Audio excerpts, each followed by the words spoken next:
Hello student. तो आज का जो टॉपिक है वो है हमारा सर्विस मार्केटिंग का consumer behaviour in service marketing. अगर आपको मेरी वीडियोस अच्छी लगती हैं तो प्लीज चैनल को सब्सक्राइब कर दीजिएगा एंड बेल आइकन प्रेस कर लीजिएगा, ताकि जब भी मैं वीडियोस अपलोड करूं आपके पास नोटिफिकेशन ऑटोमेटिकली आ जाए। So let's start with the first PPT. What is consumer behaviour. देखो, एक एग्जांपल से शुरू करते हैं। आप एक सैलून में गए, सर्विस अच्छी थी पर स्टाफ रूड था। कि आप दोबारा जाओगे? ये बात आप अपने आप से पूछिए। ठीक है, तो मेरा जो आंसर है इसके लिए है most probably no, of course. This shows that in service customer behaviour depends more on experience than the service itself. Means कि हमें जो सर्विस मिली उससे ज्यादा हमारे लिए क्या इंपॉर्टेंट है कि हमारा एक्सपीरियंस कैसा था। ठीक है, यहाँ पे डायग्राम आपको दिया गया है कि पर्सन डिससेटिस्फाइड हो सकता है, सेटिस्फाइड हो सकता है, डिलाइटेड हो सकता है। There are three condition. अगर उसको सर्विस अपने एक्सपेक्टेशन के अकॉर्डिंग है तो वो सेटिस्फाइड है, वो दोबारा भी आ सकता है। अगर वो बेटर देन एक्सपेक्टेड है तो वो बहुत ज्यादा खुश है, नाच रहा है, वो बल्ले बल्ले कर रहा है।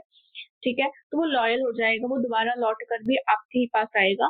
अगर उसको सर्विस अच्छी नहीं मिली है तो वो कभी भी आपकी शॉप पर नहीं आएगा। अगर आप बोलोगे ना कि भैया आ जाओ बाहर से, वो नहीं आएगा क्योंकि वो बहुत ज्यादा उदास है, उसका चेहरा मुरझा गया है।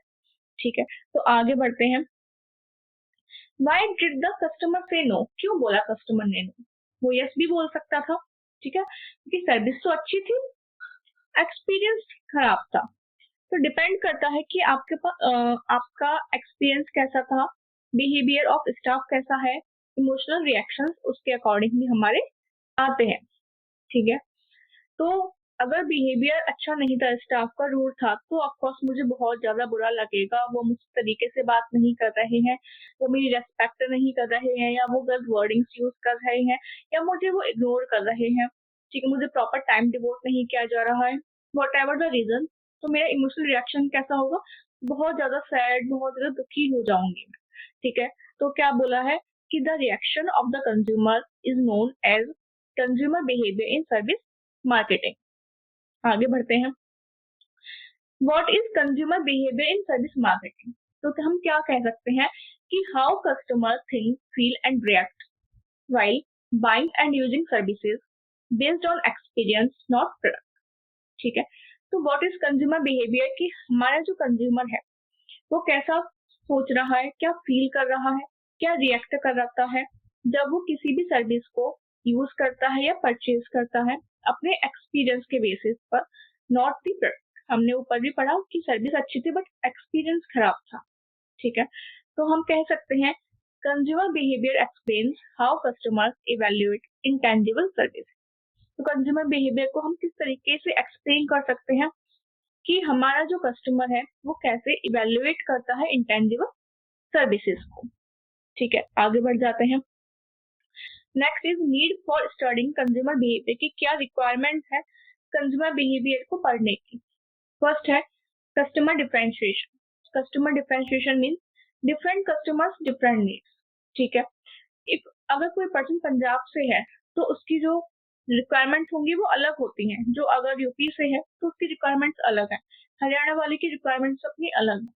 ठीक है, हर किसी का टेस्ट प्रेफरेंस अलग होता है, तो आप एक ही प्रोडक्ट को हर जगह अप्लाई नहीं कर सकते हो। लाइक आपका मैकडोनल्ड्स का था कि वो बाहर फॉरेन में सेल आउट करते थे नॉन वेज का, तो वही चीज वो यहाँ पर भी लेकर आए बट नहीं चला। क्यों? क्योंकि यहाँ पर जो मोस्ट पॉपुलेशन है वो वेजिटेरियन है। ठीक है, customer is different, you have to provide them the service according to that. ठीक है, next is segmentation and targeting. Segmentation and targeting means right customer, right strategy. ठीक है, आप सेम स्ट्रेटेजी हर किसी पर्सन पर नहीं लगा सकते हो। अगर मैं एक बहुत बेसिक एग्जांपल लेती हूँ कि अगर मैं किसी बिजनेस का एग्जांपल लेती हूँ, मान के चलते हैं एक बिजनेस है और डिफरेंट डिफरेंट एम्प्लॉयज काम करते हैं, हर किसी का अपना एक टारगेट है। कोई प्रमोशन चाहता है, कोई इनकम चाहता है ज्यादा। ठीक है, किसी को एक्सपीरियंस लेना होता है, तो हर किसी का अपना अलग मोटिवेशन है। मैं सेम मोटिवेशन स्ट्रेटेजी हर एक पर्सन पर अप्लाई नहीं कर सकती हूँ। सेम कस्टमर हमारा डिफरेंट होता है, तो मैं सेम स्ट्रेटेजी हर एक कस्टमर पर अप्लाई नहीं कर सकती हूँ। मुझे सेगमेंट के अकॉर्डिंग उनको डिवाइड करना होगा कि वो ब्लेज के पॉपुलेशन में आते हैं, अर्बन एरियाज के में है, सेमी अर्बन है, फॉरेन के हैं, किसी पर्टिकुलर स्टेट के हैं, उसके हिसाब से ही मैं उन्हें टारगेट करना शुरू करती हूँ। ठीक है। Next is customer retention. Customer retention क्या है कि हम किस तरीके से अपने कस्टमर को रिटेन करके रखते हैं। हमें ये स्टडी करना है कि हम किस तरीके से उसको रिटेन कर सकते हैं। तो वो कहता है सर्विस क्वालिटी विद लॉयल्टी, कि आप जितनी अच्छी सर्विस देते हैं उतनी ही ज्यादा लॉयल्टी डेवलप होती है। अगर हम किसी सैलून में जाते हैं हेयर कट के लिए, उसने मुझे बहुत ही प्यारा से हेयर कट किया, 10 लोगों ने मेरी तारीफ की, तो मैं ऑफकोर्स दोबारा से हेयर कट के लिए उसी पर्सन पर, उसी सैलून में जाना पसंद करूंगी, ना कि किसी और। ठीक है। तो हमारा जो कस्टमर है किस तरीके से रिटेन हो रहा है, हमें स्टडी करना हो। उसको किस लेवल की सर्विसेज चाहिए हमसे, वो क्या हमसे एक्सपेक्ट करता है, वो हमें स्टडी करना पड़ेगा। Next is new offerings. ठीक है। कस्टमर एक ह्यूमन बीइंग है। ठीक है। और ह्यूमन बीइंग की क्या टेंडेंसी होती है कि वो, उसकी जो एक्सपेक्टेशन है वो चेंजेबल है, वो चेंज होती रहती है। ठीक है। आज मैं जो एक्सपेक्ट करती हूँ, जब वो मुझे मिल जाएगा तो मेरी एक्सपेक्टेशन चेंज हो जाएंगी, इंक्रीज हो जाएंगी। ठीक है। तो हमारी जो कस्टमर है, हमें उसको स्टडी करना पड़ेगा कि उसकी एक्सपेक्टेशंस क्या हैं हमसे। अगर हम सर्विस देते हैं तो वो हमसे सर्विस में क्या डिमांड करता है, किस टाइप की सर्विस उसे चाहिए, ताकि हम उसको कस्टमाइज कर सकें उसके अकॉर्डिंग। ठीक है। ओके। नेक्स्ट बढ़ते हैं हम लोग। Customer satisfaction, core of modern marketing. हमें अपने कस्टमर को हमेशा सेटिस्फाइड करके रखना होता है। Customer is the king of the market. तो हमें स्टडी करना है कि हमारा जो कस्टमर है किस तरीके से सेटिस्फाइड है, वो किस तरह की सर्विस प्रेफर करता है। ठीक है। तो ये सारा हमें वहां पर स्टडी करना होगा। Next is pretending trends, changing taste and preferences. क्योंकि हमारे यहाँ पर क्या है कि ट्रेंड बहुत रैपिडली चेंज होता है। कल तक लोग जंक फूड के पीछे भागते थे, आज उन्हें क्या चाहिए, आज उन्हें देसी खाना चाहिए। वो कहते हैं हमें ऑर्गेनिक फूड चाहिए। टेस्ट एंड प्रेफरेंस चेंज हो गया, ट्रेंड चेंज हो गया। ठीक है। अगर मार्केट में टिके रहना है तो हमें ट्रेंड के साथ को फॉलो करना होगा। ठीक है। पहले के टाइम पर सब कुछ हैंड रिटन होता था। ठीक है। एक फॉर्मल वे में चल रहा था। बट आज के टाइम में क्या हो गया, सब कुछ डिजिटलाइज्ड हो गया। पेमेंट डिजिटलाइजेशन हो गई, एजुकेशन डिजिटलाइज्ड हो गई आपके। अगर कोई पर्सन आज के टाइम पे डिजिटलाइजेशन की प्रोसेस को फॉलो नहीं करता है तो वो कहीं ना कहीं पीछे रह रहा है। ठीक है। तो आपको ट्रेंड के अकॉर्डिंग चेंज होना होता है। ओके। नेक्स्ट है consumer decision making process in services. First है प्री ऑर्डर, यानी कि प्री परचेज स्टेज, मतलब जब तक हमने परचेज नहीं किया है उससे पहले की स्टेज। फिर है सर्विस एनकाउंटर, जब हम परचेज कर रहे हैं, जब हम इंटरेक्शन में आते हैं। ठीक है। Service provider and service taker जब इंटरेक्ट करते हैं उसको हम बोलते हैं service encounter. Next is post purchase stage, purchase करने के बाद में सर्विसेज को हमारा फीडबैक क्या है। ठीक है। हम इसको वन बाय वन अभी डिटेल में स्टडी कर लेते हैं। ओके। नाउ इस प्री परचेज स्टेज में कुछ स्टेप्स होते हैं। फर्स्ट है नीड अवेयरनेस। सबसे पहले हमारे सबकॉन्शियस माइंड में एक अवेयरनेस होती है, वो इंटरनल या एक्सटर्नल हो सकती है। नेक्स्ट इज इंफॉर्मेशन सर्च, हम इंफॉर्मेशन गैदर करते हैं, हम हमारी मेमोरी से कर सकते हैं, किसी पर्सन से कर सकते हैं, किसी एड्स के थ्रू कर सकते हैं। नेक्स्ट है इवेल्युएट ऑप्शंस और इवेल्युएट अल्टरनेटिव्स, जो भी अल्टरनेटिव्स ऑप्शंस अवेलेबल हैं हम उन्हें इवेल्युएट करते हैं। इसके अंदर है search, experience and feedback. Next is perceived risk, कि कितना रिस्क है, फाइनेंशियल, टाइम, सोशल, एक्सेट्रा। तो हम इनको भी अभी वन बाय वन डिटेल में पढ़ लेते हैं। फर्स्ट है आपका अवेयरनेस ऑफ नीड। नीड क्यों अराइज हो सकते हैं, पीपल की अनकॉन्शियस माइंड की वजह से हो सकती है। फिजिकल कंडीशन हो गई, मुझे बैक पेन हो गया, मुझे लेग पेन हो गया, मुझे हेड पेन हो गया, हेडेक हो गया, सॉरी। एक्सटर्नल सोर्सेज की वजह से हो सकती है, कोई मार्केटिंग एक्टिविटीज, कोई न्यू एड आया तो मुझे लगता है कि चलो ये प्रोडक्ट हमें एक बार ट्राई करना चाहिए कि कैसा है। ठीक है। When a need is recognised, people are likely take action to resolve. हम उसके पीछे भागते हैं कि हम कैसे परचेज कर सकते हैं, कहाँ से परचेज कर सकते हैं। मीन्स हमें जो नीड अराइज हुई, हमें उसको अब फुलफिल करने के लिए जो भी स्टेप्स लेने होते हैं हम उसके लिए भाग रहे होते हैं, फॉलो स्टेप्स कर रहे होते हैं। नेक्स्ट है इंफॉर्मेशन सर्च। इंफॉर्मेशन सर्च क्या है, when a need is recognised, people will search for solutions. Okay, information can be collected from internal and external sources. देखो वही है कि इन्फॉर्मेशन को अब गैदर करना है, वो इंटरनल सोर्सेज हो सकते हैं, पर्सनल मेमोरी है, पास्ट एक्सपीरियंस है। सेकंड है एक्सटर्नल सोर्सेज हो सकते हैं, आपके फ्रेंड्स, फैमिली, सोशल मीडिया और एडवर्टीजमेंट। ओके, नेक्स्ट है इवैल्यूएशन ऑफ अल्टरनेटिव्स। जो भी अल्टरनेटिव्स अवेलेबल हैं हम उनको इवैल्यूएट करते हैं, क्योंकि services are harder to evaluate than the product.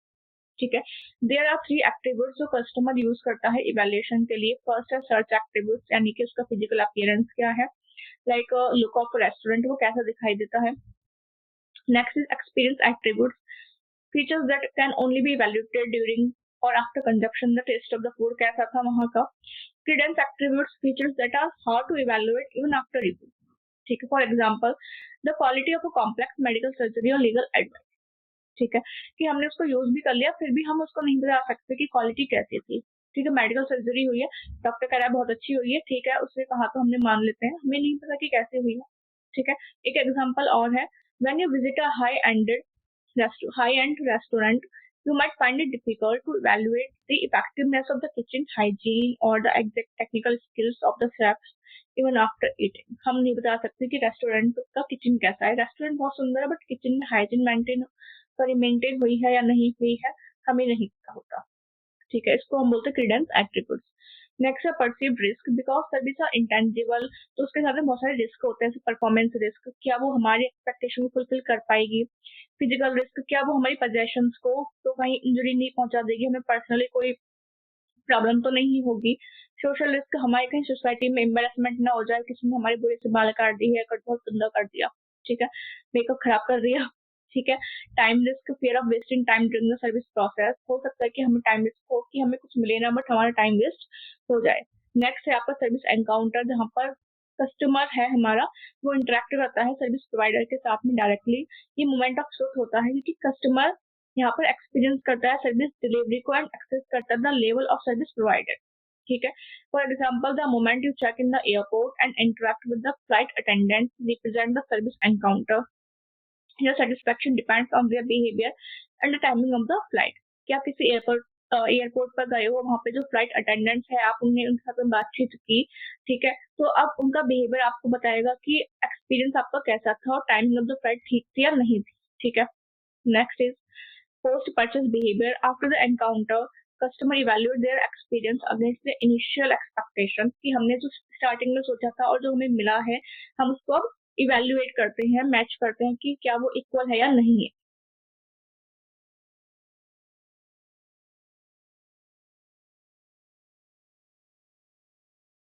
हमारी एक्सपेक्टेशन से नेगेटिव कंफर्मेशन क्या होता है कि अगर सर्विसेज हमारी एक्सपेक्टेशन से फार बेटर नहीं थी, for example if a user,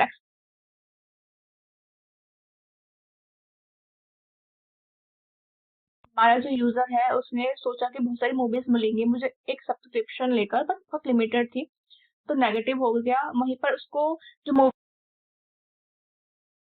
इसकी थी तो वो पॉजिटिव कंफर्मेशन हो जाता है वहां पर। तो इतना ही है इस टॉपिक के अंदर। So thanks for watching guys. Don't forget to subscribe my channel. Thank you.